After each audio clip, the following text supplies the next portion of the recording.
We're very lucky to have Martin Nichols here. Just by brief way of introduction, Martin has been an attorney for 20 years. I've actually known him for 10 of those years and worked quite a bit with him on transactions. So we'll see if he makes fun of me and my negotiation style. But if you want to find out how I actually negotiate, he's seen it in action a lot and can point out all the weaknesses. Sure. I tell them all the stories about the heroic things. So you can give them the real stories. But Martin's been at a firm called DLA Piper. He's been in a variety of firms, but as a senior partner at DLA Piper in San Diego. I was thinking of what thing to mention of kind of fun fact about Martin. He is an off-road triathlete and just won the National Southern California Triathlon Competition. So let's give him a hand for winning the race. Thanks. But tonight what we're going to do is I'm going to interview Martin and talk to him about some of the things that I think would be most useful and have a little bit of a discussion. Probably do that for 45 minutes or so, and then open it up to you guys for questions. And so be thinking about anything about negotiation and lawyers, the career of the law. Some of you have told me you're thinking about going into law. But let's just dive in. So, Martin, I think one of the things these guys would really love to know is, how did you decide to go into the law? How was law school? Was it good training for what you actually do? Just a little bit of that kind of early stage of career and what would be most relevant to them. Sure, and that's a good question and I think a good starting point. What's interesting is my undergraduate degree was in philosophy, of all things. And so I didn't have a ton of choices. So sort of go to law school or figure out something else to do. Ended up going to law school here across the bay over at Berkeley, the public school there. And while in law school is sort of when I figured out what it is I wanted to do. And so I didn't have a technology degree, I didn't have a business degree, yet I knew from some of the classes I took and I knew from some of the people I met, and in particular kind of the crowd at law school, the crowd at law firms, I wanted to be in the transactional corporate side. I wanted to work with startup companies, especially here in Silicon Valley. I wanted to do mergers and acquisitions and do that kind of work. And over there, it's interesting that there's a fair number of classes you can take. I'm sure it's the same here. I know we have at least one law student where you take them from practicing attorneys. And so for example, I took my securities regulations classes from Larry Sonsini, who's sort of a big Silicon Valley lawyer, started Wilson Sonsini, and seeing him come in his $2,000 suits with his Diet Pepsi, I thought that's pretty cool. I want to kind of whatever that guy does, I want to figure out what he does and do it. And plus, I learned that that type of law was interesting. And the other class I took was interesting. Is from a partner at a San Francisco law firm that has since gone under, and he came over and it was the sort of art of the deal. So in some ways, it was kind of a negotiation business class. And the guy he had the biggest ego you can imagine. He came over and his whole goal was to show us how much he knew. He had his teaching assistant was a first-year associate at his law firm, and it turns out later that they had something going on. And so it was just the class was a disaster, and he'd bring in basically the work he was working on, and kind of have the class look at it. And at the end, I figured out it's really he just kind of wanted help doing it.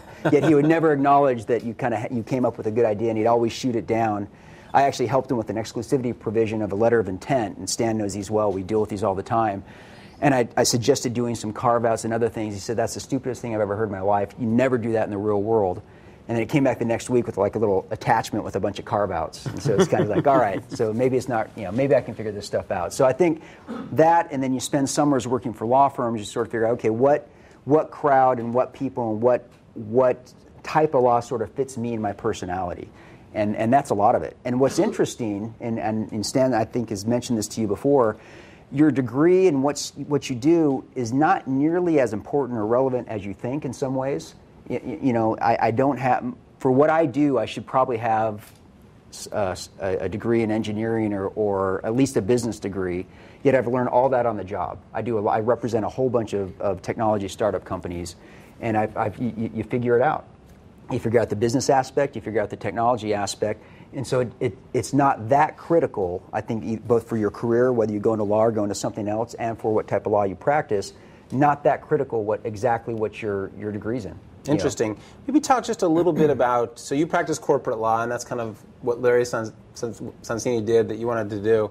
But maybe just quickly talk about the other kind of laws and pros and cons of different practices and what kind of people are best suited for litigation versus corporate versus public sector, and kind of who ends up doing that. Yeah, it's interesting. Law school, bar prep, all of that is all very geared to litigation. When you go to law school, you do a whole bunch of case research, and it's sort of one of the main purposes of it, I think, is to churn out litigators, and it's what it's focused on, and so you end up, generally speaking, some people go into litigation, some people go into transactional law. There's also, I think, more and more you see a lot of people focusing on patent prosecution and the IP side of the law, both litigation as well as patent drafting and patent enforcement.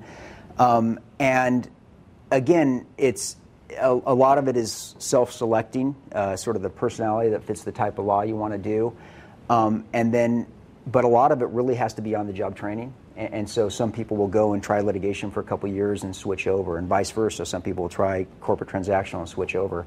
When you go to a big firm, for example, they usually are going to try to put you in the bucket of either a litigator or a transactional type, and then or IP.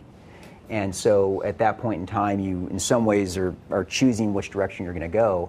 And again, for the corporate transactional type of law, so much of that you just can't learn in law school. You just have to learn when you're out there doing deals.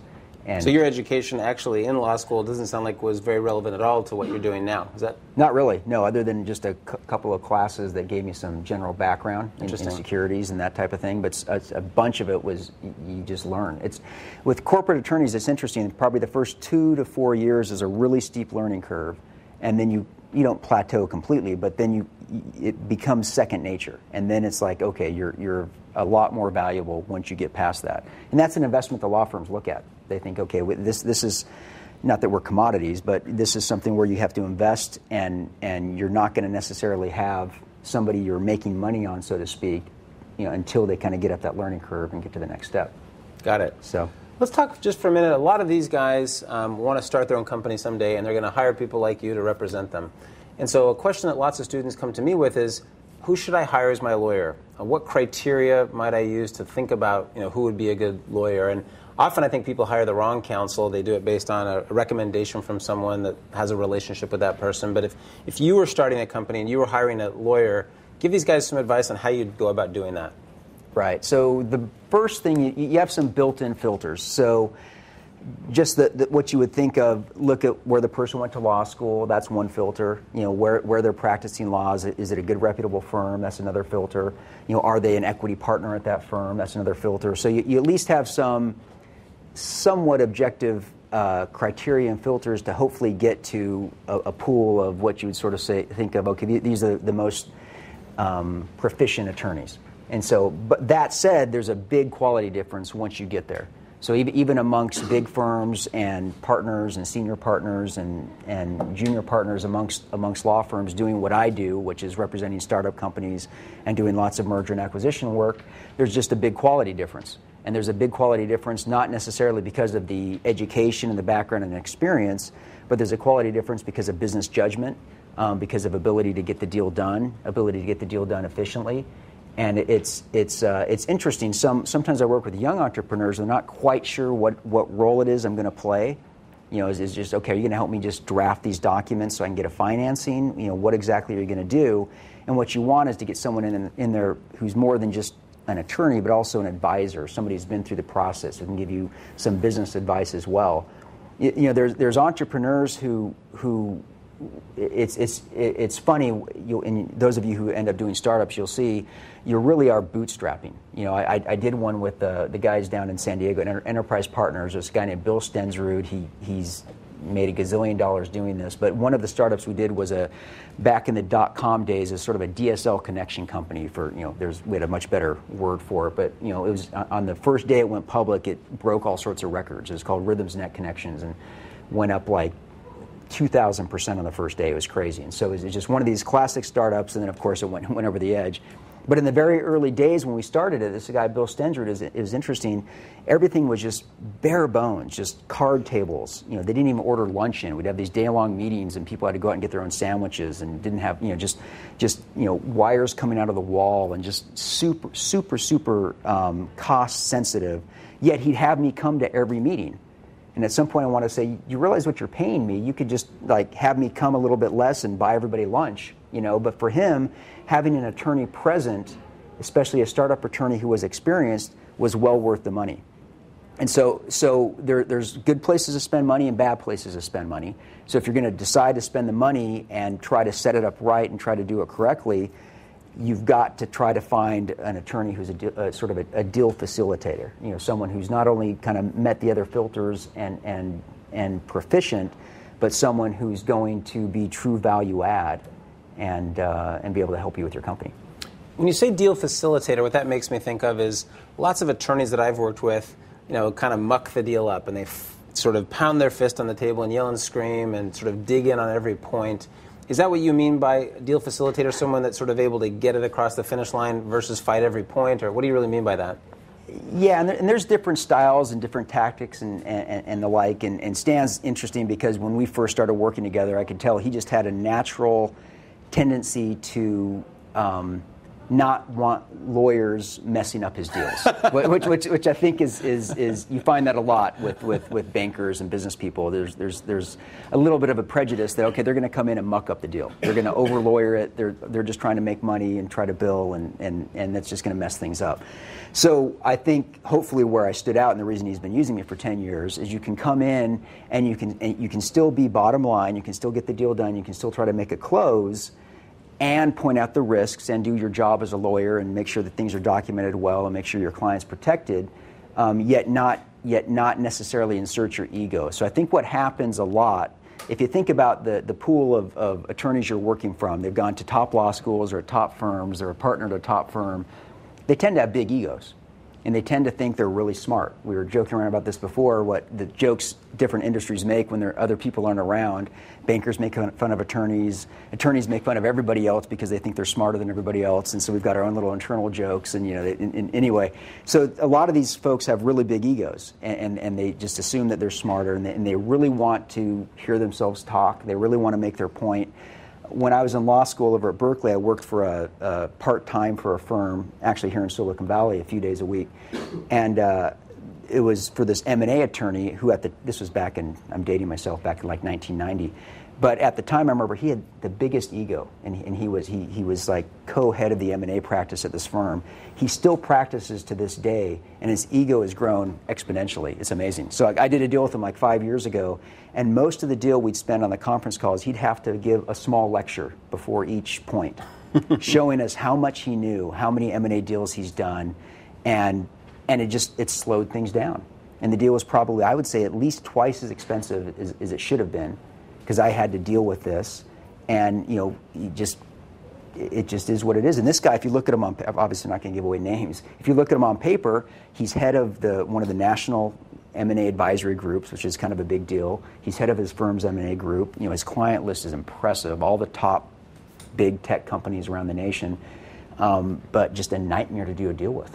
And if you call people, you call some of his clients and actually do the referral calls, they'll tell you, just say it was a nightmare. Interesting. So one thing I take from what you're saying is people often say, I've heard people say, hey, we've got Wilson Sonsini as our law firm, and so that's given us a ton of prestige. And what you're saying is it's not so much the law firm, it's the person you're dealing with. Now, there's this issue in law where it's a very structured organization, these law firms, and so someone like you comes in and sells the deal, but then the associates behind the scene are doing a lot of work, their hourly billing rate is lower. So talk a little bit about, again, if you're advising entrepreneurs, who do you want to do your work? Do you want a junior person because they're lower rate? How do you sort of manage that trade-off as a client? You want someone who's going to use their business judgment to try to get you the most efficient team. And sometimes that does mean you don't want somebody who's billing $600 an hour drafting your minutes. At the same time, you don't want a young associate making some important strategic decisions about which way the deal is headed. If you're going to interview 3 or 4 different attorneys and pick one, every single one's going to say, yeah, I'm your person, I'm going to be involved, I'm going to be on top of the deal. Most of the time, that's not always the case. And so everyone's going to kind of say the right things, usually in the pitch, as far as, we'll be efficient, we'll get the team right. And it's really, you have to try to find somebody who's worked with that attorney before and ask them for a referral list. I get people calling my referrals all the time and call the list and find out. Just say, was this person really personally involved, or did they just give it to an associate? Did they stay overly involved so that your deal was twice as expensive as it had to be, or were they efficient the way they set up the team? I'm always surprised. You don't need as big of a team as you think. and this has always been my experience, both running deals and actually looking at the way bankers do deals, there's lots of deals where it can be me and one associate, especially a startup company and venture financing. Even a big merger. I mean, we just completed a very, very sizable merger that luckily Arbor referred our way, and it was me and one associate and one paralegal. And the other side, most calls would have 5 to 6 attorneys on the line. Mm-hmm. We had to work a little bit harder and do it that way, but the client could never complain I wasn't personally involved. And so I think you can keep the teams a little leaner than maybe some firms approach it. But you really have to reach out and try to find people who've worked with them before. Because lawyers will say a lot of things when they're in the pitch mode, and then you've got to see, okay, what happens? If it's an incredible name, like a Larry Sonsini, incredible name, but the guy represents some of the biggest tech companies on the planet, is he really going to be able to spend a lot of time with you on your startup? Or do you find somebody who maybe has a couple big clients but reserves a lot of time for startup companies? Yeah. So that's part of the analysis. How about billing? Lawyers are famous for billing. What is it? Every 6 minutes you sort of calculate the bill? Just hour. That's all. Just hour. Yeah. But how would you advise clients to manage? So you've had lots of clients. I've done it with you. Try to manage you on your bill and try to minimize it. What's the advice that you give to these guys on how to effectively use a lawyer's time and not have them just run up the bill since it is hourly? There's 2 sides to that issue. One side is you can certainly be penny wise, pound foolish, right? And so you go in and all you're doing is you're scrutinizing your attorney's bill and just worried about how much time he or she's spending on the case, and you're cutting your calls short because you're afraid. I get some clients say, I know this is costing me, let's cut this short. If you found a trusted advisor and someone whose business judgment you trust, hopefully a lot of that is less of an issue, and you're trusting them to use the time efficiently. So that's one thing, is kind of going back to finding someone you can trust, someone whose business judgment you trust, and someone who tends to want to be efficient in closing the deal. The second thing is I think you can be somewhat creative as well, as far as I do lots of deals these days where we'll set not necessarily a fee cap, but we'll just do a flat fee. Especially on the M&A side, we'll come in and just say, okay, this is kind of my range. Let's do a flat fee for this. And that way no one sort of worries about it on either end. Frankly, with startup companies, the way you get over a lot of that is you work at deals where you defer the fees for a while because they don't tend to have a lot of cash up front. And so I think any good startup attorney who can kind of make some of their own judgment as far as is this company worth the effort is willing to usually work out something as far as we'll defer the fees, or we'll do a flat fee for this, or just approach it so that you're efficient. But you can work those things out. But I just would, and again, obviously I'm biased because I'm coming from the attorney side. What happens is you get some clients who just get so focused on that you kind of lose some of the benefit of getting somebody who is really experienced and somebody who knows your domain and somebody who can help you out. And it's interesting, you as an attorney sort of look at what clients you're working with, and I don't know if this is technically the way it's supposed to work, but for example, I've got this client, and Stan knows them. They're in Sonora, California, really nice group, a software company, really successful for its size, really does well. They've been my client for probably 15 years, and they're probably 10th on my list as far as my revenues per year from a client. Yet they have never complained about a bill once.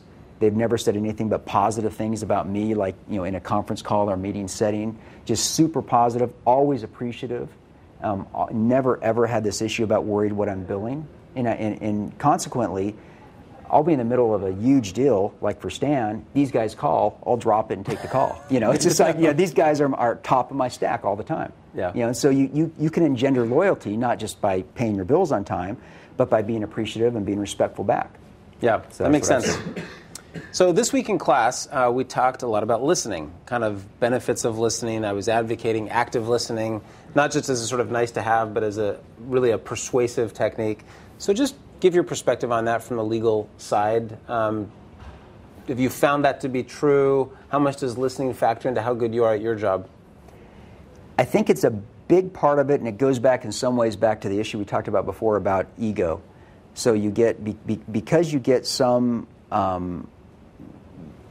big partner corporate attorneys who really want to make a point or hear themselves speak or show how much they know, you'll sometimes, whether it's at a client pitch or in a negotiation setting, a lot of it is just, they're just waiting for their turn to speak. So they're waiting for this point. They've got 3 points they want to make in their head, and I'm sure you've had conversations with even friends in the same way. They've got points they want to make. They're just waiting for you to finish your sentence so they can jump in and make these points. And they aren't really listening to what you're saying. They aren't listening to what the client's saying. And maybe it's a matter of opinion, but for me that is very counterproductive, and just leads to inefficient deals and inefficient pitches. I've got one story. When I went from my first firm I was with was a firm called Brobeck, Flager & Harrison, which is this big technology firm, and that's a whole different class and story about that group. But when I switched firms, I went to the new firm, and this new firm, part of the thing was they like to do big group pitches, which I don't like to do. I like to do, especially with startup companies, I like to do one-on-one pitches, so I can ask questions, I can listen, I can understand what the company does, and I can get into it. And I've always had really good success with that because I listen. Mm-hmm. I ask questions. I try to understand enough of the company and the industry to ask the right questions and understand it well enough that I can understand what they do. They can understand I care about their company, and vice versa. They can ask questions for me. But in this setting, we had 4 attorneys, and the senior partner came in, and we met, and we spent a week getting ready for this pitch, which again is totally not my style. We met, and he had PowerPoints ready, and he had this big elaborate presentation, and anyway, so we go in. And we start the pitch, but it turns out the company was quite a bit different as far as both their stage, their technology, and what they wanted than what we'd prepared for. And so, I thought, we'll modify and figure out what it is they do. We need to figure this out. But this attorney, who I won't mention, it's a little bit ironic because he was a professor, can I say it? Here. He was a professor here for a long time. I think he didn't make tenure, so he left. Anyway, so there's some issue I won't get into, and hopefully you can't Google this and figure this guy out. But anyway, so he left. And he went into the practice of law, and became a very senior partner at a very prestigious law firm. But he went in, and come hell or high water, he was going to get through this pitch. And so we sat there. It must have been 45 to 50 minutes listening to him go through this PowerPoint, talking about the background of the firm and our expertise in an area that didn't apply. It's about the longest 45 minutes of my life, just sitting there going, really? Are we really going to go over this when they don't even do this? But no, we're getting through this presentation. We're getting through this PowerPoint, because he'd spent the time on it. A lot of it was focused on on his background, how much he knew, and how smart he was, and we were getting through it.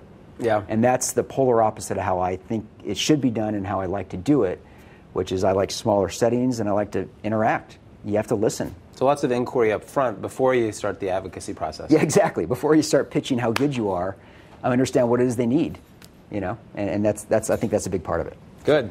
Let's shift to the deal process. So, I'm the startup. I've hired you. Now you're negotiating my deal. You may be working with a banker. You may not be working with a banker. But just maybe give us some anecdotes, things that you've seen either attorneys or bankers do effectively in negotiation, lessons you've learned about negotiation from that, or things that people could have done differently. Yeah, there's as you might guess, a lot of stories of both right and wrong ways to do it. And a lot of it is because the law can be an all-consuming profession, where before you know it, it's everything you do. I've got one of my very good friends who's also one of my partners. He's been my partner at all 3 law firms I've been at. Great guy, but he lives, breathes, eats, sleeps. It's this profession. It's the law. It's what he does. His socials geared around this. Everything he does around it. He has a very big book of business, and this is what he does. But when he gets to negotiations, I've noticed it's very personal. So he'll get in there, and if winning this is what validates him as a person, and so he's very emotionally invested in it. And I've seen it backfire. If he was here, he'd probably give his spin, which is basically like, hey, I'm going to do everything I can for you as my client and take care of you. And there is that element. But to me, part of it is having a balance. Yep. And so while don't take this the wrong way, I care what happens to my clients and I want to get them a good deal. At the same time, I'm not personally, emotionally invested in winning points during the negotiation. I save that angst and anxiety for my races on the weekends and other things. And I try to keep some balance in my life where I can get maybe my competitive nature out in a different way. But in the deal process, I'm not focused on winning points. A good example of this is I probably 8 or 9 years ago, I was negotiating a pretty complex license agreement for an analytics software company down in San Diego, and we had to go to Colorado Springs to negotiate it. And the first week we went for negotiations, I couldn't make it. So I sent one of my partners, really nice guy, a little bit passive aggressive, but I sent him over to do the negotiations. This other company had an ex-litigator, just a bulldog, in the room as a live negotiation, and evidently on every point, the report came back from both the client and the partner I sent, every point was just a battle, just trenched in, every point was a battle. And unfortunately, the guy I sent to cover it kind of fell for it. So he tried to fight back on every point, but he wasn't really as aggressive, so he would kind of lose it, and then he'd sort of start sulking, and then, anyway, everything went sideways. The client called me halfway through and said, "What is going on?" He said, "We're getting our butts kicked, and we're not making any progress." And I said, "Okay, let's see if we can just take it out of the lawyer's court, put it to the business issues." And then I went out the next week, met with the same guy, and he came in and he thought I was like the big gun to kind of compete with him. So he came in even harder, just like every point. And I listened to him. I'd say, "Hey, those are good points, but we had the business guys in the room.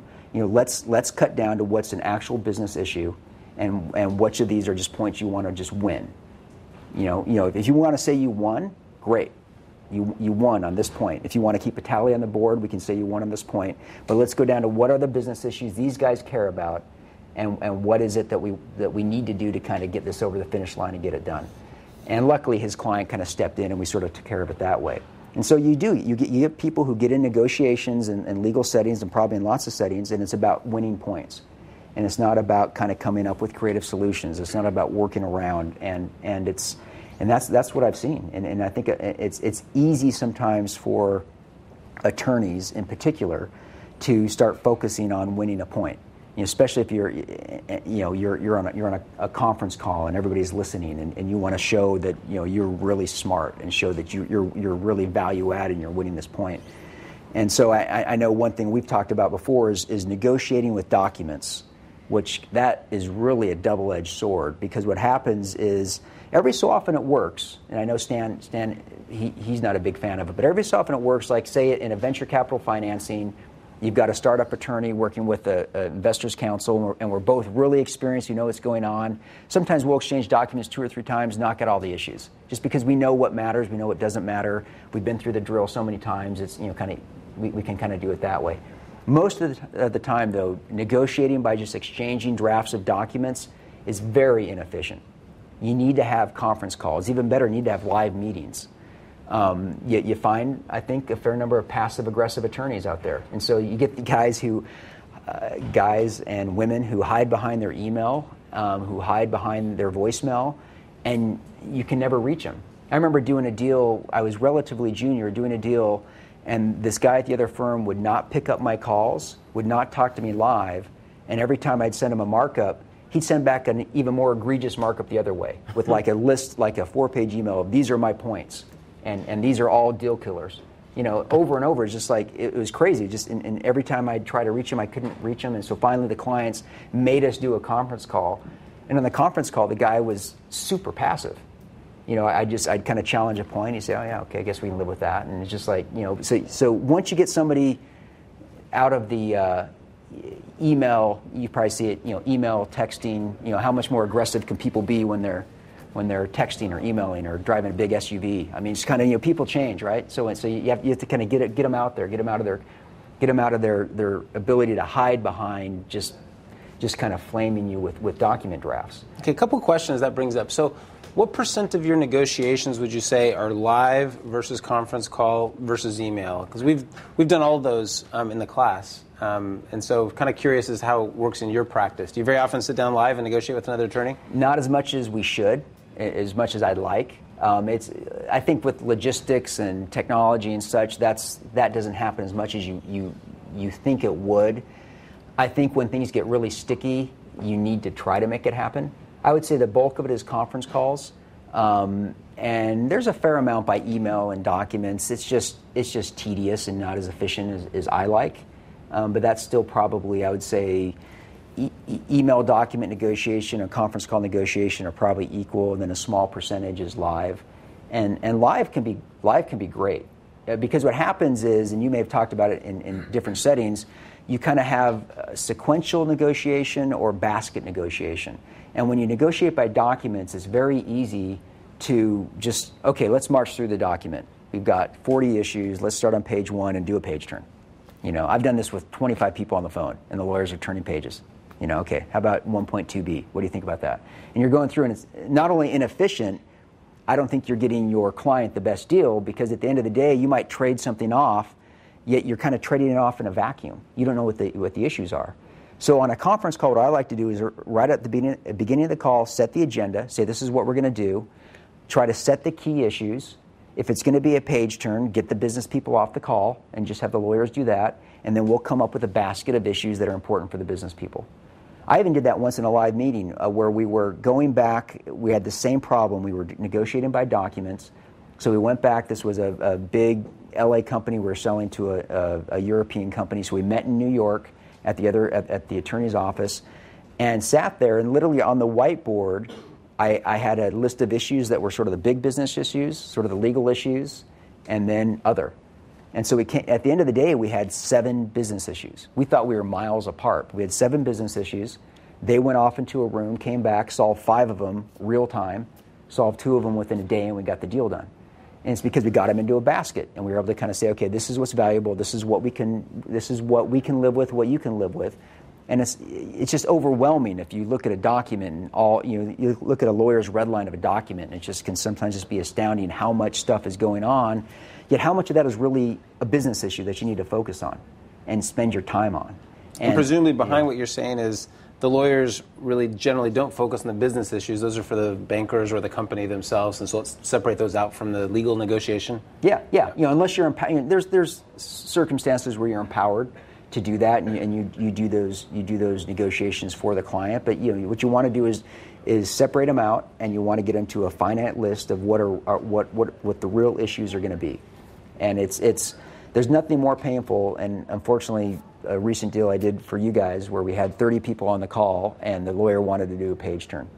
We had 2 different banks. We had. I don't think I was on that call. No, you weren't. One of your colleagues was, and it was painful. And we finally, I was able to, once I got over the other 20 voices and able to be heard, I was able to do a separate lawyer's call on some of the issues. But you need to be efficient about it. That's for sure. Okay, that's for sure. We talk a lot in the class about trust. And the idea that I'm encouraging the students to focus on their reputation and build a reputation of being trustworthy. So just talk about your view of that, how important it is as an attorney, or either with your clients or with the other side. I teach that negotiations are sequential. You're going to see these people again throughout your career. Is that your experience? Absolutely, and it's something you learn over time, which is interesting. You end up doing a lot of the same. What I found is a big part of my business is entrepreneurs will start a startup company, sell it off, and then their non-compete expires, they come back to me, we do it again. And so for me, earning the trust of the client is key, because that's my repeat business. Earning the trust of the venture capitalists or the investment bankers is key, because that's repeat business and it comes back to me. And not only being a deal facilitator, but being somebody who they're going to entrust you with their future. And so if you're able to help them get the deal done, if you're able to help them do it in an efficient manner, they're going to come back and do it. And what it is very interesting, you end up running up against the same people, more so than you think. I always thought it was just very serendipitous, but it happens over and over, so maybe it just happens. But it's just today, very, very coincidentally, I'm working on this deal right now where on a very minor issue, where one of my partners is just overwhelmed, so I'm jumping in to help him out, and he's back in New York, and so I'm dealing with a second-year associate up here in Palo Alto, and she's very nice, but she's super focused on this issue in a shareholder consent, which anyway I shouldn't even be dealing with it, but I'm helping out my partner, so we're going back and forth, and she wouldn't give up this issue in an email that would go out to like 12 different people. This is just this morning, and kept saying, "What about this? What about this?" She was pretty much wrong, but I was trying to kind of give her a graceful exit and say, yeah, that's a good point, but think about this and that. And she kept just pounding me with emails. So I finally, in fact, when I just landed in San Jose, I called her up and I said, you know what? I appreciate you really pushing this issue. I think you're doing a great job. I said one thing, and I said I tried not to sound like the old father, but one thing I've learned is that you and I are going to do deals together again. You're going to do deals for my client. I'm going to do deals for your client. I said you don't want to make a big stand over a small issue now, because we're all going to meet each other again. We're all going to do a deal again, and they're going to as of right now, if you keep pushing this issue, that's what we're all going to remember you for, is that you pushed this really silly issue when we had much bigger things going on. I said a little bit more nicely than that. And actually she appreciated it, because you're right, this probably isn't worth fighting over, and I appreciate the advice. It doesn't always happen that way, but it was an example of kind of, you run into people. Another funny one, not to go off on a tangent, so I went, it was probably 9 years ago. We had a strategic investor for it was a chip company down in San Diego, a wireless chip company. There's a lot of those down in San Diego. And so a strategic investor came in. It was a big Bay Area, I won't give away names, a big Bay Area chip company, and they brought one of their in-house attorneys. And so we got there, and we're trying to figure out where we knew each other from, and he said his name, and it's a kid that I got into a fight with in 7th grade. And so I'm sitting there going, oh my goodness, I'm trying to remember what happened and what was it, it's just like, is he going to remember this thing? And during the first break, we went off and talked, and we both laughed about it, but I remember thinking, what a small world that, something stupid I did in the 7th grade may come back and haunt me in this context. So I guess the point being is, it comes around, and so you want to be careful, and you don't want to burn bridges. I mean, it's easy, I think, as a young associate to go in and just say, I'm just going to impress everybody with my gusto. And you burn some bridges, and it's like, oh, it's you again. So that's word of advice on that front. Probably good advice. Often you deal with difficult clients, right? You don't necessarily always get to choose your clients. Sure. We've worked together on some deals where we had a really difficult client. And sometimes it's about balancing the kind of how you temper the emotion and give them practical advice. I'm thinking of the deal that we did in Seattle, and there was a particularly tricky spot in that deal. I think that would be an illustrative story. Yeah. So it is tricky, because sometimes what happens is you may have the better legal position, you may have the better moral position, the better, you may be winning on principle, yet at the end of the day, you've got to give practical, economically driven advice in a lot of ways. And so this example was a good one, because it was a very good software company that Stan found a great buyer for it. They sold it. They did really well, but it had a really big earn-out component, which I'm sure you guys know what that means. It basically just means that a big portion of the consideration was something that they had to meet some milestones to get. And it was a substantial amount. It was like $7 million that they reached these certain revenue milestones, they'd get it. And they did it. They met it. Clearly met it. And almost no matter how you sliced it, they met it. And the big private equity fund basically just said, "No, we're not going to pay it. We don't think you met it." Like, wait, the document says you met it. We actually spent a lot of time drafting that provision. It's the right thing to do because you agreed to do it. All these different reasons. Like, yeah, but we got really deep pockets. We think if we fight this, whatever we spend on legal fees, just by saying we're not going to pay it, we're going to save money. And I said, what are you willing to pay? 0. So my starting point was 7, theirs was 0. And he said, okay, let's start working. Like, they had absolutely no ground for this position. They had their attorney call me up, who was actually a very well-known M&A attorney. And I actually kind of liked the guy. We used to practice together at Brobeck. He calls up and says, you know what, between me and you, you're absolutely right. Your guys met the milestone. There's no question. He said, he said, the letter you just sent me explaining how they met the milestone is great. I'm going to put it in my form file. Thank you. It's a great letter. I love your points. And he said, but my guys don't want to pay it. He said, and we are willing to litigate tooth and nail to not pay it unless you're willing to compromise. They felt like they overpaid for the company was the end of end of the story. And as Stan knows, private equity firms don't like to overpay, and they like to hold on to their dollars. So I called, the client was just outraged, and I called and just said, I understand your outrage, and we've got the right position, but you're going to spend $1 million in legal fees. Who knows how long it's going to take you, and these guys are ready to just dig in and do the long battle. It almost seems like they're going to enjoy it. And so we ended up compromising, and actually once it started, I think you even got involved in this, it was like a 2-day process. They just threw out some numbers and came to a number, and they said, okay, fine, we'll just take it. And again, we had the better position, but you have to give your clients the right advice of okay, practically speaking, do you want to fight this? And actually, in some ways, economically, if we would have fought it, I would have gotten my litigators involved. I probably would have made more money for my firm.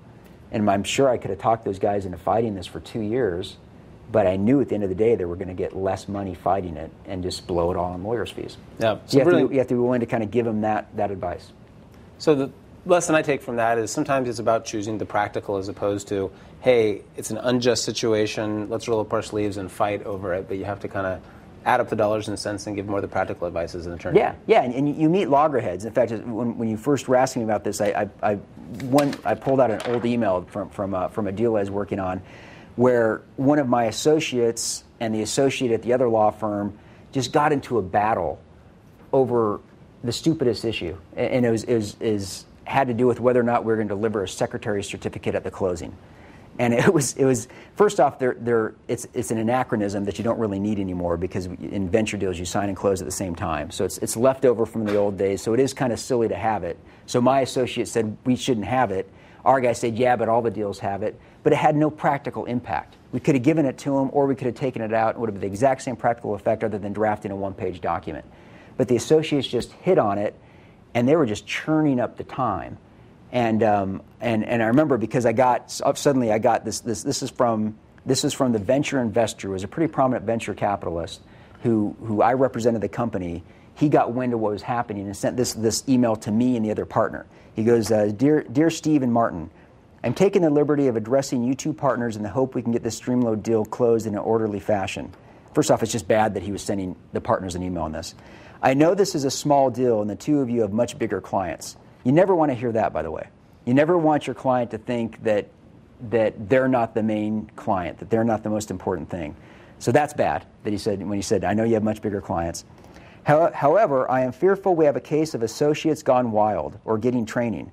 I don't want the name of his venture firm or the name of my company to have to pay for that. This is a plain vanilla deal. The company is your typical bootstrap company that needs cleanup. We are not inventing anything new here. Let's get this done. And now I remember I got this going, oh, this just sucks. I mean, because it's exactly what I don't like to do. It was wasted money. I've sort of ruined a little bit of my reputation with this guy. The company was mad. I actually ended up losing the company to the other firm because this venture capitalist was just not happy with it, all over these associates fighting over a very impractical, silly matter. And we don't have time, but I looked up the old email trail of these two associates flaming each other over this issue, and it's just like, really? I mean, that amount of time and effort focused on that? And so you need to focus on what's practical. You need to focus on what your client needs to get done, and you need to be efficient about it. And again, it's not about winning. Who cares if we have a secretary's certificate or not? Let's just get the deal done. Yeah, it ties in nicely with the point you made earlier about listening, in that, you know, I see lawyers often focusing on the wrong issues. And if they really asked the clients what they cared about, they could fight for those issues and advocate for those issues effectively. I see that all the time. We're about out of time in terms of me talking with you. I'm going to open up to the students, but just kind of one last question. Maybe just mention, thinking about your overall career, so 20 years in the law, 2 or 3 things that you really have enjoyed about it, that, you know, have been rich in your experience, and maybe some things that, you know, were a little disappointing that you didn't like as much about the law, because as students, one of the things they care most about is thinking about careers, and some of them I know are thinking about becoming attorneys. It's a good question, and it's pros and cons, like anything. What I found way more exciting than I thought it would be is working with the startups. When you get that connection with a couple of really good entrepreneurs, especially ones who've done it over and over, you actually feel like you're part of the business team. And so for me, that's been exciting. For me, it's been, I'm part of this company that's doing a new technology. I'm part of this company that's rolling something new out. And if you've got a lot of those, you've got a lot of different good experiences with it. And the people you meet doing it, you meet the best and the brightest. I mean, I work with a lot of people from, you know, really bright people. I work with a ton of Stanford grads, you know, people who are doing startup companies, and you get to work with really good, capable, bright people, and that's been good. And you get to work with other good service providers and meet smart people and meet interesting people, and that to me has been way better than I thought it would be. And I guess that's what's kept me doing it for 20 years. Because one nice thing about what I do, and maybe back to the first point I made, is I could jump over to different things. You know, I could probably, in a pinch, be a banker. You know, I could probably jump off with one of my clients. I could probably do a corp dev or biz dev role, just because I've done so many deals with these folks. So you have options. What you find is, and I think maybe the longer you do something, you do become a little bit more risk adverse.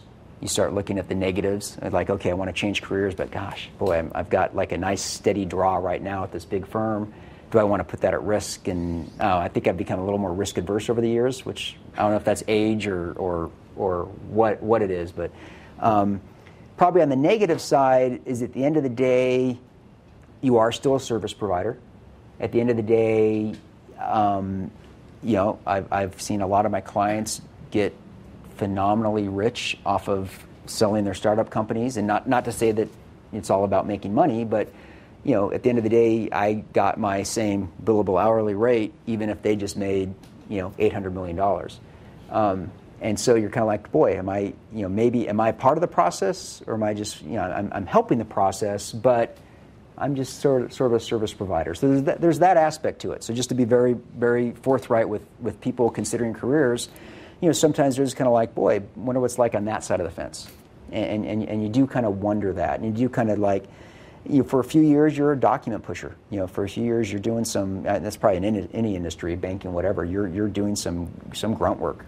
And you got to kind of work your way up. And you got to put your time in. Once your time's in, you can manage your own clients and manage your own book. Then I think it's a good life, and it's a good living, and it's interesting. Personally, I wouldn't enjoy, for example, litigation. Just that kind of ongoing contentious. You just take a minute and characterize the different personality that works well in litigation versus corporate law, because probably almost everyone in your law school class went into either corporate or litigation. I'm guessing maybe a small percent public service. Yeah,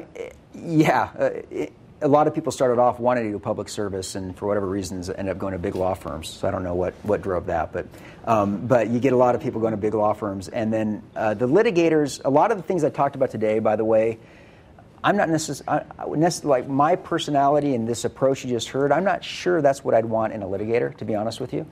I would want somebody maybe who's a little more of a pit bull, a little more forceful, maybe a little bit more about winning points. Because sometimes in litigation you need that. And you still have to settle it, and you still want to be efficient, but I wouldn't hire me as a litigator, frankly, to do it. I would hire somebody maybe who's a little more, ego-driven and a little more about winning for litigation. And so I think you sometimes see those personalities doing that. That's a blanket generalization. You see lots of personalities in both types of law, but what drew me to corporate law was more the building a business aspect of it, helping businesses.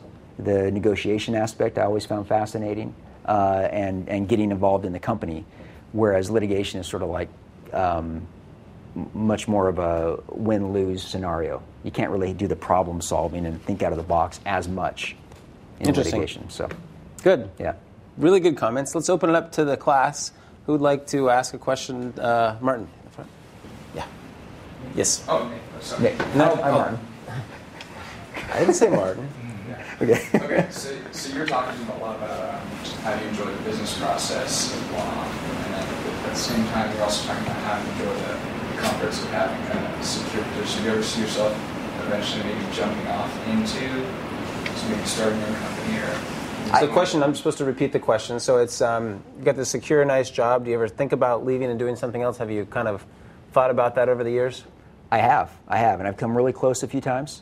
A couple times I kicked myself. I should have done it for sure. A lot of times I look at them and they're companies that didn't make it. And so I sort of, and probably more didn't make it than made it. And so I think of that. Yet it is something you think about a lot, because sometimes what happens is you work so closely with clients that before you know it, you are part of the team. And they're saying, hey, come on over, do this work with us. And then you're like, oh, okay, but what can you pay? So you get a little bit of comfort from what you have, but I think you do see a lot of corporate lawyers jump over. Sometimes you see the younger associates who maybe aren't getting quite as big of a partner draw, more willing to jump in house maybe, where they can be a little more competitive with salaries.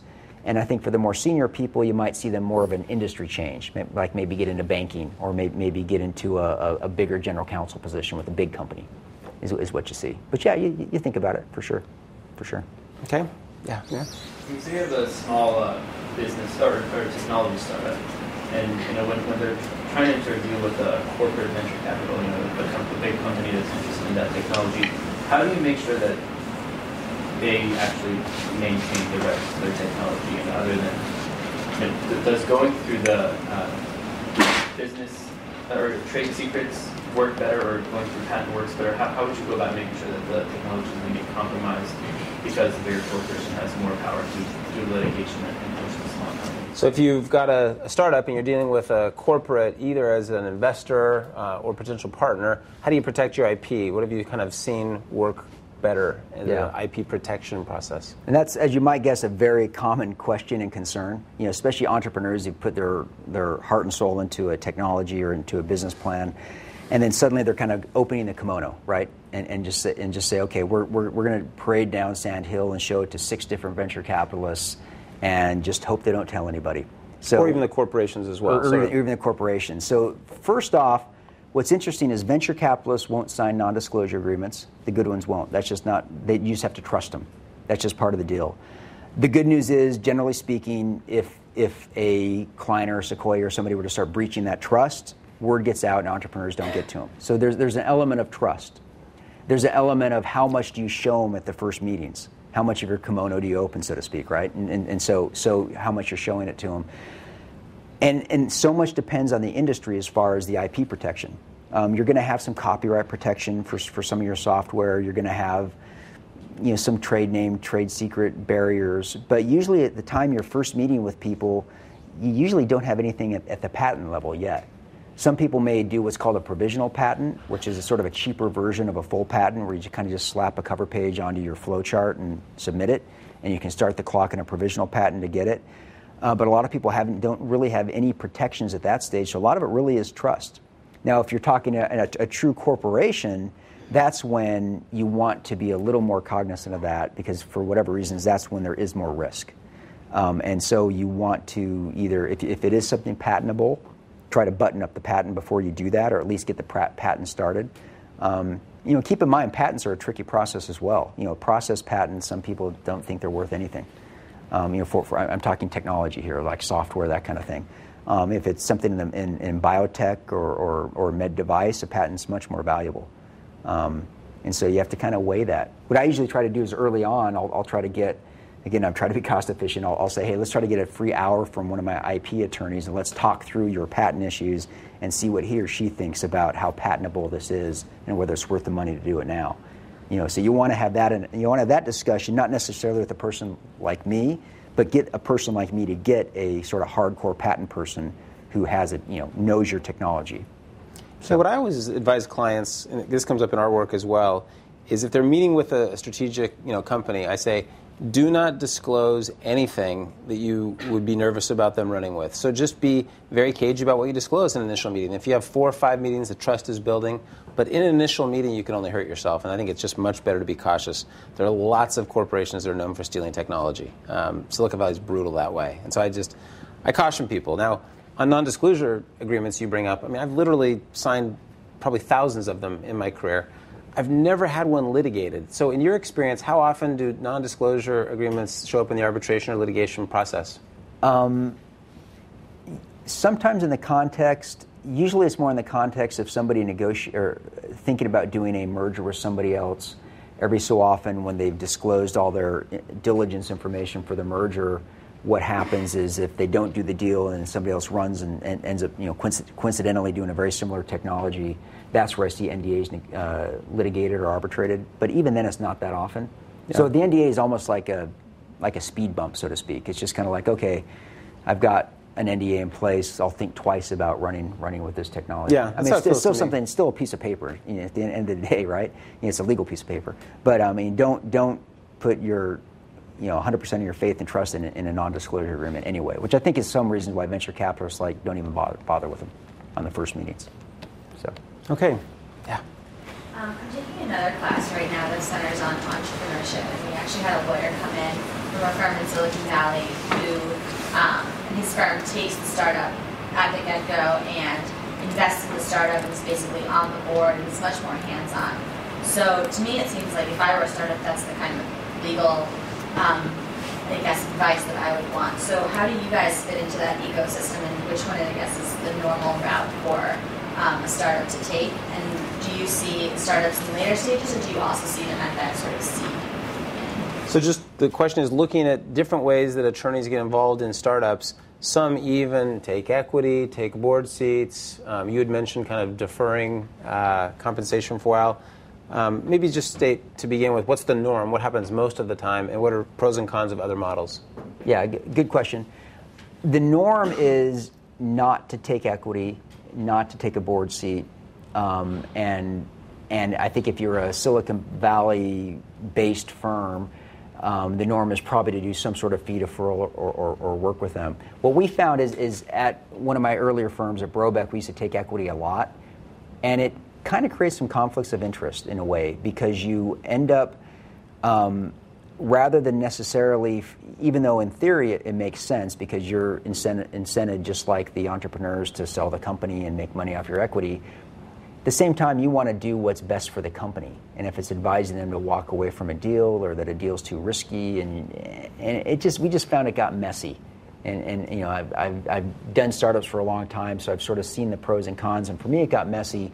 So big firms don't tend to do that. And also, big firms are, you know, have a lot of litigators involved, and they just think that's too risky anyway. So you don't tend to see that. You tend to see that, I think, with smaller kind of boutique startup firms. Who kind of, you know, that's part of what they're getting, and they sometimes get involved maybe before I do. Like I was talking to some people right before class. I usually try to have 4 or 5 pre-financed startup companies I'm working with. So I'll work with the company even before the venture capitalists invest in them.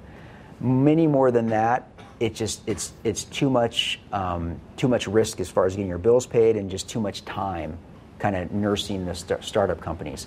And lots of times these companies come to me because I can make introductions to the venture capitalists. And so especially down in San Diego, they'll come, I'm based in San Diego, they'll come to me in San Diego and say, hey, I know you know all the guys on Sand Hill Road, you know, if you work with me, make some introductions. So I kind of do my own little filter of who's worth working with. So for big firms, you kind of can't do too much of that, because you end up kind of spending too much time not able to bill, and too much time investing in it. And what you find is while that may be a good step and may make sense in some situations, the firms that do that don't tend to be the same firm that maybe can take care of you if you have to do the big transaction, like if you have to sell the company or go public, or even a complicated venture financing. So, okay. Other questions in the back? You spoke about how at the beginning of your career you felt you might have been underqualified for sort of the direction that you took. You didn't have an engineering degree. And I know a lot of us now are starting to look into jobs. And I know Stan mentioned earlier that he felt like he was unqualified for some of the positions that he was hired for at the beginning of his career. And I was just wondering how you go about being hired for one of these positions that you think requires an engineering degree, but you don't have that degree. Yeah, if you lack the qualifications for what you're looking to do, law or other, how do you get the jobs? How do you kind of overcome that hurdle if you don't have the requisite qualifications? Yeah, good question. And yeah, Stan is probably unqualified for some of the stuff he does. I'll vouch for that. But what I find is probably there are times it would be an edge, like if I'm pitching a software company, to mention my engineering degree and how I understand it. But more important, what you find is they want to know what other companies you've worked with in their domain, in their sector. So what you find is you can still establish domain expertise as you work. And so for me, there was a period of time when I probably had the majority of the wireless chip startup companies in Southern California. For whatever reasons, I kind of got in that niche because a bunch of venture capitalists were sending me that work.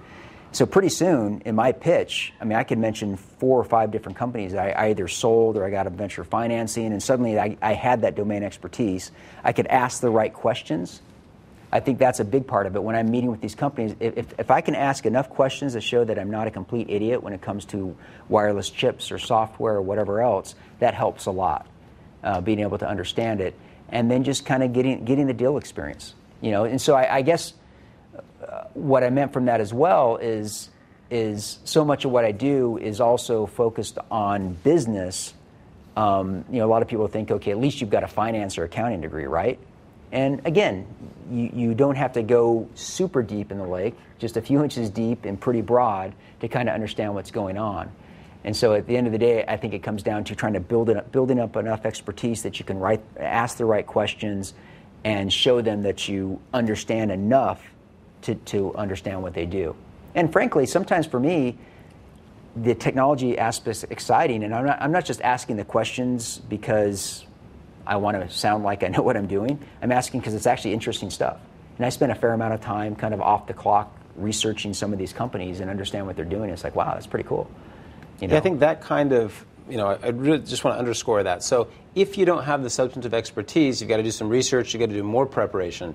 So today I got a letter from someone who'd recently interviewed at Arbor. I didn't even interview this guy, so I didn't know him. But it was a full-page, handwritten letter mailed to us. This is unprecedented. I've never received this. You get a lot of thank you emails, but a handwritten letter saying, I listened to your podcast, I found this particular thing interesting, Arbor's my dream place to work, a lot of flattery. Here's kind of the reasons that I think I'd be good. And so what did I do with that? I mean, there's no way I'm just going to throw it out of that wastebasket. So if it was an email, I probably would have just deleted it immediately because I just don't have time to read a thank you note from someone I didn't even interview. So I just went out and talked to the guy and said, hey, who interviewed this guy? And several people said, I interviewed him. I said, how was he? And they kind of came out, B+, kind of A-, not obvious that we should give him the next round. And I said, look, let's bring him back in. Anyone that makes the effort to do that, we got to talk to this guy. I mean, that's sharp. And so the less you have of domain expertise, the less that you're going to sort of be able to just slide in and know all the chip companies, the wireless chip companies. You just have to be more prepared, do more research, want it more. And in my experience, you can always overcome lack of domain or education experience by trying harder, being more aggressive, being more prepared. That's right. Other questions? Yeah, Ron. So Stan advocates a lot of principal negotiations. And the example that you gave where the VCs refuse to pay, it brings up a challenge when you're trying to be principled, whereas the other side is just not willing to play that game. Do you think first did the VCs win? And also, do you think the VCs are now going to, or with private equity, yeah. Are they going to find negative consequences from the fact that they reneged on this deal?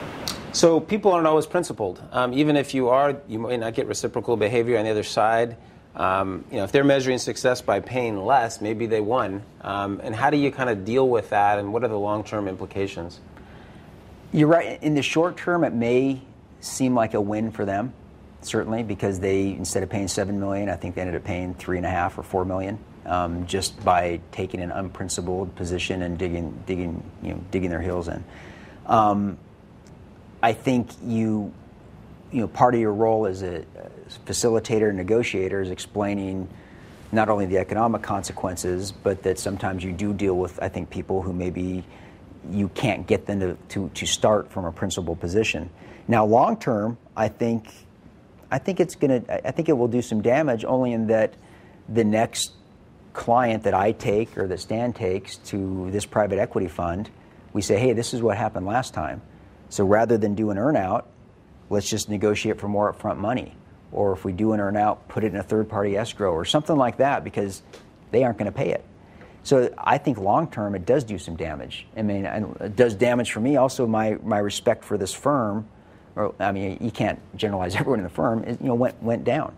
And we refer things to private equity firms, as does Stan. And so I think at the end of the day, they didn't necessarily win.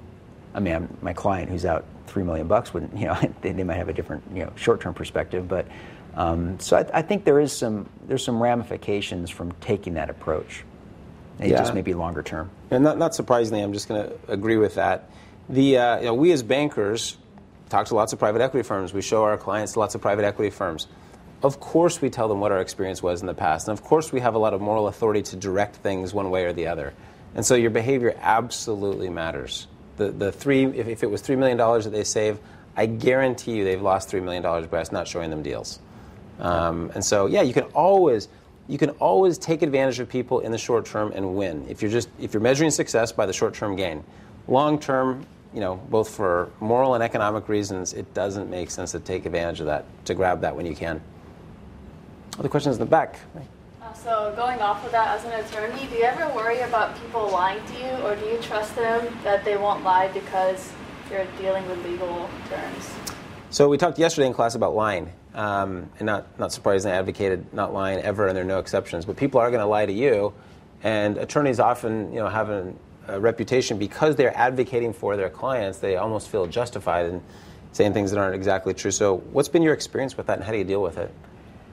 It's interesting because not only will the other side lie to you, but sometimes your own client lies to you. Sometimes, what you find, and so they'll be telling you a certain position or certain set of circumstances, which they completely fabricated in order to kind of leverage you or get you to take a certain set of actions. I've had that experience. For me, I decided early on life was too short to kind of deal with those folks, and I would fire them as a client if it happened in enough circumstances or in a way that they couldn't explain. Hey, heat of the moment, I did X, Y, Z, and to do it. So for me, I when I've got a choice, I disassociate myself from people who do that a lot, or do that obviously, or do that in an egregious fashion. I can't help, though, what the other side's doing. What we find is that, again, because that cycle comes around where you do deal with people over and over, I have had a couple of attorneys on the other side just blatantly lie to me in order to get a better, to leverage themselves in the position of the negotiation. And in a couple of cases, I've done deals with those same people before. And both they and I recognize exactly what happened before, and I think they lost a lot of credibility the next time around. So for me, it does have to take kind of a long-term perspective, because you can't control what others do in the short term, but in the long term, I think you make a decision too. I mean, I've got lots of colleagues who, if their clients lie to them, that's fine. They work it out and move on, and but they still have a good paying client. And for some of us, that's just not worth the compromises you have to make to do that, because it also reflects on you that you're representing these people, and you effectively, when you're representing a position and know there's a good chance they're lying, I don't know. You have to kind of make that choice at some point. It's not always the economically always the best choice for you, because you may avoid a few clients, and I've done the same thing with really difficult clients, frankly, too, over time. Sometimes you reach a point where it's just not worth it. So, have you ever, so if an attorney on the other side of the table that you're negotiating with is lying to you, and you assume it's a lie, do you ever try to address that real time? And if so, how do you do that? Usually I address it. I don't try to call him or her out real time if there's other people on the call. Okay. I've just found that to be counterproductive, and it gets very emotional. I've tried it, but it gets very emotional, and people get very defensive, and you end up going on a tangent off on an issue that isn't productive and isn't getting the deal done. Usually what I do is I address it through my business people and just say, this is going on. You need to talk to their business people, and if you find out their business people are behind it and they're the ones telling him or her to lie, then you need to think about your level of trust with doing a deal with these people. Good. So, others? Yeah. I had a question about anchoring, and what do you give out for your first number in terms of, do you use like an optimistic version of data, or do you go beyond that? So anchoring, any theories about kind of anchoring in and putting a stake in the ground when you're negotiating? You're trying to get a certain term. Do you use that? Have you seen it used effectively, or do you use a different process? So I'm guessing anchoring is a term you use in your class? Not that much. Okay. Okay. So let's say that you're, going. Let's pick an example. Termination clause in an engagement letter, sort of starting high and anchoring in and putting a stake in the ground. I gotcha. Not so much, only because when you put it in such a stark win-lose perspective, I've just found there's enough issues floating around that you can lose credibility and leverage by doing that. That's probably more, I think if there were a situation where there's a much more discrete set of issues, there may be a more of a use for that. But I usually have so many different ancillary issues going on that, in my world, sometimes you call that a deal breaker issue. So like every so often you do kind of have a deal breaker issue. Usually that comes from the client. They just might say, no, this is a deal breaker issue. And some people will use that deal breaker phrase on 20 different issues. And then again, you lose credibility and you lose efficiencies. So I think, there are some situations where you might have it, maybe you call it anchoring. I call it a deal breaking issue. You might have some of that, and that's usually client driven. but I hate to lead with that. What does meaning, like, if you give an initial number, how do you decide to give that number? Do you go exactly what you think is fair, or do you go slightly one side of that? Oh, I see what you're saying. I think that comes, I don't know if you need to repeat the question or not, but... Yeah, thank you. Okay. So if you're trying to achieve a specific number, do you ask for that number, or do you ask for a little more and think that you'll kind of give a concession and come back down? And again, we don't usually have stark black and white numbers, so to speak. It's usually more when I think of that basket issue. I always think of that whiteboard I had back in New York, where I've got these 5 key issues. On those 5 key issues, there might be a certain time where we say, okay, you do a little horse trading, and that's maybe where I might start off and just say, I'm knowing I'm not going to get all 5 issues, but maybe if I offer them these 2, I'll get those 2. So yes, to that extent, yes. Yes, I think there's some, again, probably though more in a basket setting with multiple issues, just because that's kind of the way it works out usually in my settings. So, okay, Rob? So in class we've been learning, I don't want to say Stan's style of negotiation, but we've been learning kind of the big yes framework in the sense of your experience with Stan and knowing how he negotiates that. Do you ever find times where kind of lawyer to lawyer, where that's less effective in dealing than just between lawyers? Mm-hmm. So taking the more sort of principled process that we've been talking about in class, when you're lawyer to lawyer, do you find other processes more effective? Or sometimes do you use different styles, or do you have a variety of styles for different settings? Yeah, it's a good question. I think what you find sometimes in the lawyer to lawyer setting, when you aren't involving bankers and business people, is there's going to be a lot more give and take based upon deal experience and term experience. So it's not necessarily getting to a yes, so to speak, but it's getting to, okay, what's the norm? What's the custom? What makes sense in this setting? Which I think is a little bit different in some ways. I've had a great chance to sort of see Stan firsthand, on lots of deals, negotiating, and I have to admit, generally speaking, it's probably one of the best I've seen as far as working out pretty sticky situations and kind of coming up with solutions. And again, it's not usually as many terms or as many points as I'm dealing with throughout an entire legal transaction. It's usually a much more finite and discrete set of points. That what you find is we kind of reach an impasse. Like the typical scenario where I get to see is we reach an impasse. The client sort of brings Stan back in. Stan will reach out to the other side, and they kind of negotiate through that issue. And we solve that issue, and then kind of kick it back to the deal. So it does differ somewhat, but I think there's a lot of similarities as far as, and actually I hate to admit this in front of Stan, I've actually learned some things from him over the years as far as kind of thinking out of the box a little bit, and it's easy to say and harder to do, but you kind of come up, okay, what's a creative way to do it? And he had me do an arbitration that between a couple of folks once, and I learned a lot doing that. In that, just kind of trying to come up with creative solutions. It's not always win lose, $20, $30, whatever. It's like, okay, let's think of some other way to handle this, some other way to approach this, and it works more often than you think. You just have to think about it and come up with something.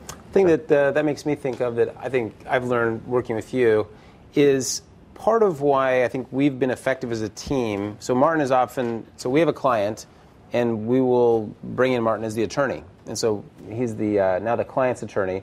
And we're negotiating a merger agreement, and I think what we've done effectively, both of us like to negotiate one-on-one. So he likes to deal directly with the attorney, I like to deal directly with the business people or the bankers on the other side, is figuring out what are business issues and what are legal issues. And I completely concur with the comment of you don't want everybody on the phone. I can almost not think of an example where I want lawyers, business people, client, staff, paralegals all on the phone. So there's the grandstanding problem, right? Because no one's going to get too creative if everyone's watching and saying, oh, you gave in to that issue, and what were you doing? And so people tend to want to look tough. There's this propensity to, if people are watching, do the pound your fist on the table and yell and scream. I think what we've been able to do effectively as a team is cut through things quickly. One of the things I like most about Martin is his bills do tend to be low, because our clients care about what the legal bills are. And sometimes his bills are kind of half what other attorneys have been. Mainly it's an efficiency thing. He'll say, Stan, here are the 4 business issues. Can you negotiate those? I'm going to deal with these, and let's sync up at the end of the day. And so really important in that whoever you're working with in business, that you figure out what each other's strengths and weaknesses are, and figure out someone that complements you really well, and that you work together as a team. And you don't find that very often between business and legal people. Often it's sort of 2 different languages where the lawyers are kind of going off and doing their thing and don't really work effectively, I've seen, with business people. I think that's right. Yeah. Any advice for dealing with lawyers, how to get them to be efficient or as efficient as possible? I have lawyers in my family, and as far as I can tell, they have very little interest in being efficient. So how do you kind of, as a client, get them on board with the whole, okay, focus on the real issues and try to break things down quickly so we can move on and not pay huge bills? Yeah. Helpful strategies to make sure lawyers are efficient and getting things done effectively as you do? It's a good question only because a lot of it is really going to come down to finding the right person, only because it's kind of hard to teach an old dog new tricks, or however that saying goes, just because if you get somebody who's used to doing it a certain way, they don't always like to change. I think you're going to tend to find good efficiencies with, again, I'm biased, if you look for a startup attorney, whether it's in some technology region, such as Silicon Valley. If you find a startup attorney who's used to working with startups, venture capitalists and entrepreneurs are harsh critics of people who overbill or who aren't efficient and who don't kind of take care of business the right way.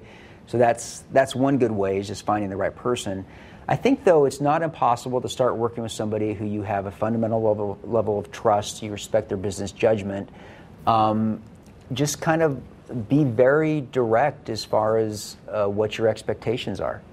And just and that's one area where maybe working with flat fees works well, and just say, hey, I talked, you told me your typical venture deal representing the company is going to be between $35,000 and $85,000. Let's just say $50,000, and you work to that, and I don't have to worry about it, and we go that way.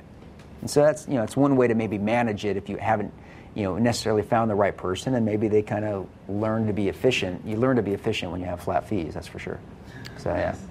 One thing that I found is just making any service provider that's billing hourly, accountant or an attorney, aware that you care. Now, you don't want to be penny wise and pound foolish. I think Martin made that point, and I completely agree. You don't want to be that client who's squeezing the service provider, because then you're going to go to the bottom of the pile. So you want to basically be fair. But just in my experience, letting attorneys know that, look, we've chosen you because we think you're great, and the client is super sensitive. Part of our job as the banker, being the quarterback of the deal team, is to watch out for these. So I don't want to breathe down your neck, Martin, but just know these guys are pretty fee sensitive. And just being aware of that, doesn't that kind of affect a little bit how you bill? Yeah, it does. And what's interesting is lots of these companies that Stan talks about is they have a great knack for finding really good companies that, for example, aren't venture backed, so they don't have already an attorney like me involved. They've got some local counsel. So I'll go in, and the one we did before, they had local Utah counsel, and their rate was probably half of mine, if that, and their most senior guy, and it's just like, so here I am, I'm pitching them on efficiencies, basically that even though my rate's double, at the end of the day, I'm going to probably cost you less, but either way, you're going to get a better deal done for you. So you have to learn, and it's amazing. I shouldn't be amazed, I guess, but I think I get 9 out of 10 of the deals you send my way. As far as and I'm replacing cheaper counsel that they've had for years. But you're able to go in and just show them, look at the deals I've done, and I think it helps having Stan in my corner saying not only has he done lots of deals, but he's super efficient. And don't worry so much about the rate. Worry about how much how much it's going to cost, but more importantly, how well you're going to be represented. And if 3 years from now this thing blows up and suddenly you lose all your money through indemnification claims because you had a bunch of crappy reps and warranties, So you kind of have to push that. And I find it's not quite your question, but it's something that comes out of it. I find that in the banking world, we tell people we're the most expensive. So you can find people that are a lot cheaper than us, but no one will be better. And here's how much money we're going to save you. And we've literally probably in 10 years lost 1 or 2 clients over fees.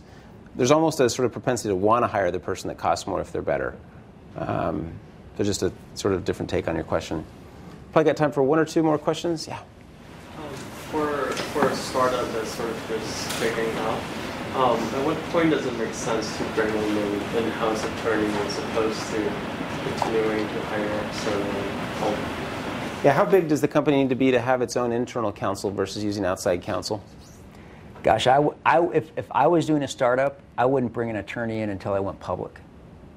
Honestly, I mean, only because unless you've got super high legal needs, there's certain industries where you've got a bunch of like I represent an online music company down in San Diego, and they've got 350 copyright licenses with a bunch of music companies, and for them it made sense. We found a copyright attorney who went in-house, and she does all their contracts. And there's certain situations where it makes sense to get somebody in just because it's very legal intensive.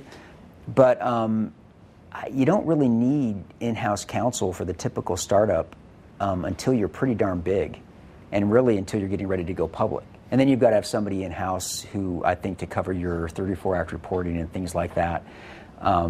So again, I'm biased, and that's my opinion, but I think sometimes people jump to get an in-house attorney way too soon, and it's just like another salary you frankly don't have to pay. And all people sometimes look at me and say, hey, my legal bill is this much a year. I'll just hire you and bring you in and do all this. And I said, okay, I'm like a very small fraction of that right now. We still need to use all these, my HR person, my patent person, whatever else. So, do a really good analysis, I would say, before you do that. That doesn't mean, I think some, corporate attorneys might make good startup partners. Maybe if they're willing to jump over and jump in and do the company and have a different role. But just to do the legal role, I'd wait till you have some pretty decent critical mass, my view. Okay, in the back there. Hi. Yeah, we mentioned earlier how a lot of us are seniors and looking at potentially going to law school at some point in the next few years. And talking with different people on campus, professors, people that have given other seminars and whatnot, there seems to be kind of two perspectives on how to approach law school, since not everyone intends to go in and become a lawyer necessarily, but law school itself interests them. And I was wondering, since there's this perspective that either you're getting this really coherent, really useful skill set by going to law school, but the other side kind of saying it's a trade and you want to be sure that you're going into that trade and not be dishonest with yourself. I was wondering if you could speak to that and whether or not you feel law school is this great place to gain a bunch of skills, or if it really does focus you into a single trade. So is law school a good education for non-law jobs, or is it really more of a trade school to become a lawyer? Do you have an opinion on that? I think it depends.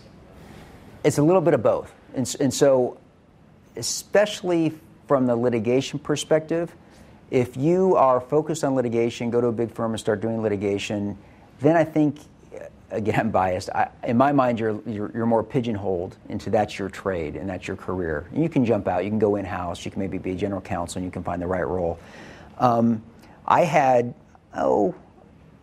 a fair number. I'd say I can think of at least 5 of my buddies from law school who went right into banking.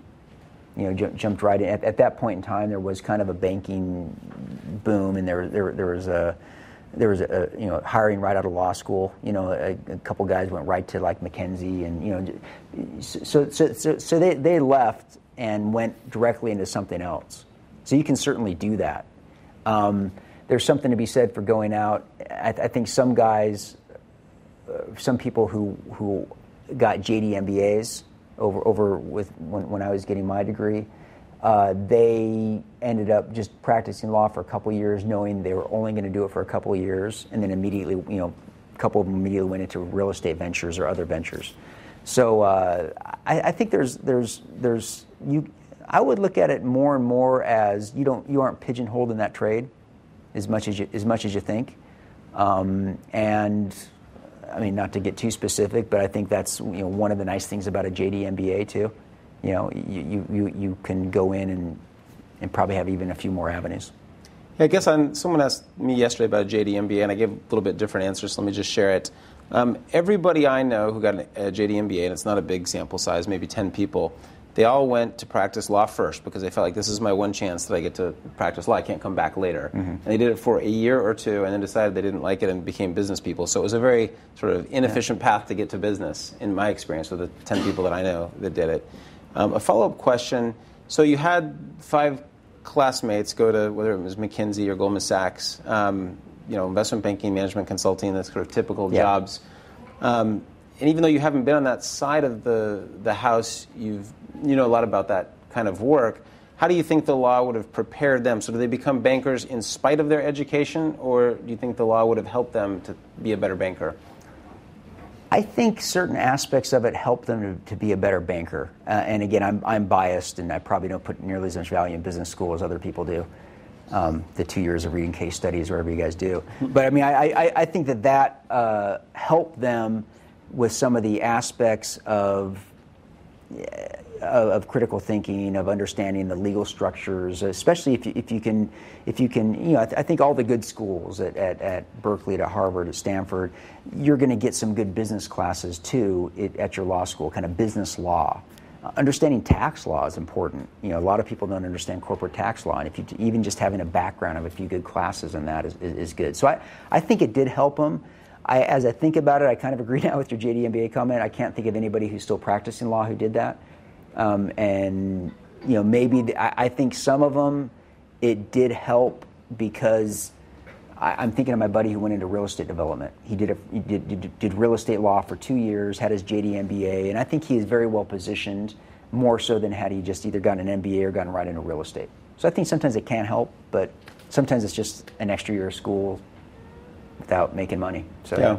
Okay, well, we're out of time. I know there are a lot more questions. Maybe Martin would be generous and stay for a few minutes afterwards for those of you that have questions. But let's give him a big hand for coming up. Thank you.